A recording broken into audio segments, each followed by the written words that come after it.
இந்த ஆசரிப்பு கூடாரம் மோசேக்கு சீனாய் மலையில் தேவன் காண்பித்த மாதிரியின்படியே உண்டாக்கப்பட்டது. அதை பெற்றுக்கொள்ளும்படியாக அவர் மலையின் உச்சிக்கு போய் 40 நாள் புசியாமலும் குடியாமலும் தேவனுடைய சமூகத்தில் தனிமையாக தங்கியிருக்க வேண்டியதாயிருந்தது. அதுபோலவே தேவன் சபையை பற்றிய தம்முடைய திட்டத்தை தமக்கென்று வேறு பிரிக்கப்பட்டவர்களாக தங்கள் பூமிக்குரிய மாம்சீகமான பாசங்களை விட்டு அவருடைய சமூகத்தில் ஜீவிக்கிற அப்போஸ்தலருக்கு வெளிப்படுத்துகிறார்.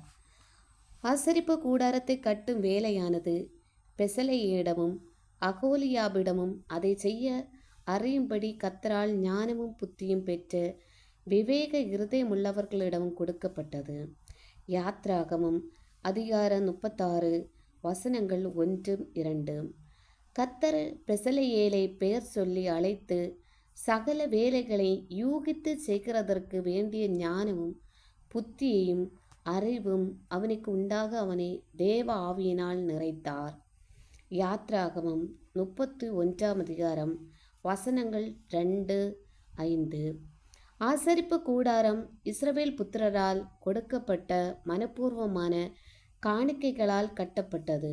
யாத்ராகமம் 25 அதிகாரம் 2 வசனம். இது நாம் எவ்விதம் நன்மையும் நமக்குண்டான யாவும் கர்த்தருக்கென்று மனப்பூர்வமாகவும் முழு இருதயத்தோடும் கொடுக்க வேண்டுமென கர்த்தர் எதிர்பார்க்கிறார் என்பதை காட்டுகிறது. அதிகாரம் 2 கொரிந்தியர் 8 அதிகாரம் 5 வசனம். ஆசரிப்பு கூடாரத்தில் 3 முக்கியமான பகுதிகள் உள்ளன. 1 வெளிப்பிரகாரம், 2 பரிசுத்த ஸ்தலம், 3 மகா பரிசுத்த ஸ்தலம். இவ்விடங்கள் திரைகளால் பிரிக்கப்பட்டிருந்தன.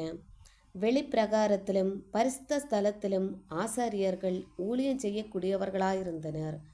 ஆனால் மகா பரிசுத்த ஸ்தலத்திற்குள் பிரதான ஆசாரியன் மாத்திரமே பிரவேசிக்க கூடும். வெளிப்பிரகாரத்தில் ஊழியம் செய்த லேவியர் பிரதான ஆசாரியர்களுக்கும் வாசஸ்தலத்தின் பணிவிடை வேலைகளை உதவி செய்தனர். ஆசரிப்பு கூடாரத்தில் ஒரே ஒரு வாசல் இருந்தது. இவ்வாசல் கர்த்தராகிய இயேசு கிறிஸ்துவை குறிக்கிறது.